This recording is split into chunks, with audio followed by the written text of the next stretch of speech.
Ondo, kaixo da nahi, Egunon. Egunon, bai. Kaixo baina.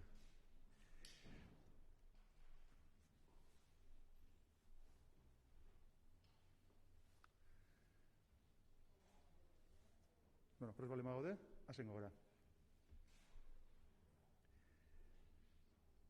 Egunon, eta ongi etorri Gipuzkoako Foru Jauregiko ohorezko patio honetara. Gaur, martxoak 8, emakumeen nazioarteko eguna da. Asko aurreratu dugu emakumeen eta gizonen berdintasuna lortzeko ahalegin konpartitu honetan. Baina egia da baita asko dagoela egiteko oraindik. Sinetsita gaude bide horretan politika publiko sendoak garatzeaz gain, espazio simboliko eta instituzionalek ere badutela bere garrantzia. Horregatik, antolatu dugu ekitaldi hau, hemen Foru Jauregiko ohorezko patio honetan. Gipuzkoako pertsona nabarmenen omenezko gune bat izan da espazio hau azken 106 urtetan. Beren jakintza eta onbidez lurraldearen izena eta izen ona zabaldu zuten Gipuzkoar nabarmenenak omentzeko eraikia. Orain arte bada, gizonezkoak ziren hemen goraipatutako izen handi horiek guztiak. Eta gaur, errealitate hori aldatzeko urrats garrantzitsu bat ematen dugu. Patio hau eraldatuz, Foru Aldundiak Gipuzkoako historiari buruz duen ikuspegi instituzionala ere eraldatzen dugu. Este espacio y sus vidrieras superiores están dedicados a los grandes nombres de la navegación, la ciencia y la sociedad guipuzcoana. Todos ellos hombres, desafortunadamente. Por eso, transformando este espacio, transformamos en alguna medida la visión institucional de la Diputación Foral sobre el papel de las mujeres a lo largo de la historia de Guipúzcoa. Porque es de justicia. Y sobre todo, porque queremos seguir transformando nuestra sociedad hacia la igualdad efectiva de mujeres y hombres.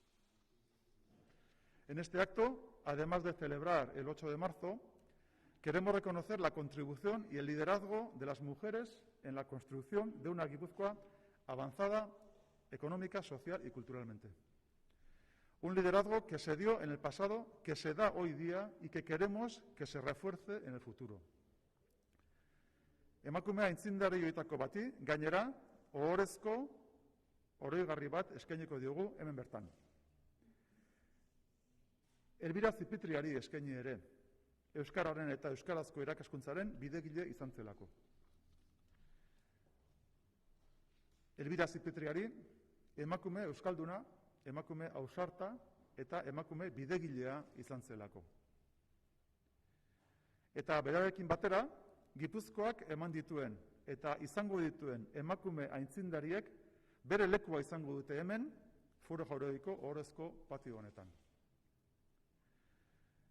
Sarrera laburren ondoren, martxoak 8 emakume nazioarteko eguna dela eta Diputatuen Kontseiluak onartutako erakunde adierazpena irakurriko dut. Emakume eta gizonen berdintasuna, oinarrizko giza eskubidea izateaz gain, gizarte demokratiko, justu eta kohesionatu bat eraikitzeko ezinbesteko osagaia da. Martxoaren 8ak, emakume nazioarteko egunak, testuinguru egokia eskaintzen digu berdintasunaren bidean egindako lorpenak aztertzeko. Baita egiteko dagoen guztia azaleratzeko ere. Aldi berean, gure gizartearen bilakaeran arrastoa utzi duten emakumeen jarduna gogoratzeko abagunea da gaurkoa. Haien adorea, jakintza eta determinazioa aitortzeko unea. Gipuzkoako Foru Aldundiak bat egiten du gainontzeko euskal erakundeekin batera mundu osoan zabaldu den mezuarekin, alegia emakumeen eskubideen aldeko aldarriarekin. Europan, desberdintasun maila txikiena duen pertsonen komunitatetako bat izan nahi du Gipuzkoak. Ahalegin horretan baina, emakumeak desabantaila egoeran ageri dira oraindik ere eremu askotan. Baita gure lurraldean ere. Este compromiso adquiere un significado especial en la situación de pandemia que vivimos en la actualidad. Como dice el lema de la Organización de Naciones Unidas para este año, debemos reconocer el especial protagonismo que han tenido las mujeres en la lucha contra la COVID-19. En su labor de limitar y evitar las consecuencias del virus, las mujeres están haciendo una aportación vital en primera línea. Lo están haciendo además en muchos ámbitos, bien como sanitarias, cuidadoras de personas mayores o voluntarias sociales, bien como científicas, emprendedoras, políticas o como agentes socioeconómicos. Sin embargo, la carga desproporcionada que están soportando las mujeres en este contexto es similar a la aportación realizada. Las mujeres que se encuentran en situación más vulnerable, es decir, cabezas de familia monomarentales, migrantes, en riesgo de exclusión, víctimas de violencia machista, sufren en mayor medida las consecuencias negativas de la carga de cuidados.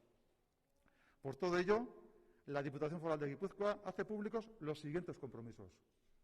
1. La Diputación Foral de Guipúzcoa se reafirma con mayor intensidad, si cabe, en el trabajo y compromiso a favor de la igualdad de mujeres y hombres. Las políticas de igualdad deben ser un elemento fundamental a la hora de responder a las consecuencias de la crisis provocada por la COVID-19. Bi, alor ekonomikoan emakumeen eta gizonen aukera berdintasuna bermatzeak oraindik ere garrantzia handiago hartzen du egungo testuinguruan. Lan munduan berdintasunaren balioa indartzeko garaia da emakumeen autonomia ekonomikoa eta kalitatezko enplegua bultzatzea helburu. 3. Zaintzaren ikuspegitik emakumeek jasotzen duten karga neurriz kanpokoa areagotu denez gero, Foru Aldundiak berretsi egiten du kontziliazio erantzunkidea eta zaintzaren eremuan berdintasuna sustatzeko politiken beharra. 4. Eskubide urraketarik larrienak emakume izatea hutsagatik pairatzen duten indarkeriak gizartean bizirik dirau tamalez. Bortizkeria matxistaren aurkako konpromiso aktiboari eusteko unea da, biktimek erakundeen eta gizarte osoaren babesa sentitu dezaten. Hala egingo du Gipuzkoako Foru Aldundiak. Eta 5, gaurkoan bereziki, etorkizuneko belaunaldien eredu izan daitezen, gizartean arrastoa utzi duten emakumezko aintzindarien ekarpena gizarteratzeko konpromiso hartzen du Gipuzkoako Foru Aldundiak. Beren alorretan kristalezko sabaiak hautsi dituzten emakumezkoen lana aitortuz, estereotipoak gainditzeko mugarriak eta erreferentziak ezartzen ditugu. Eskerrik asko. Oso ongi, honekin bukatzen da gaurko ekitaldia. Mila esker. Bueno, ¿se toca miren?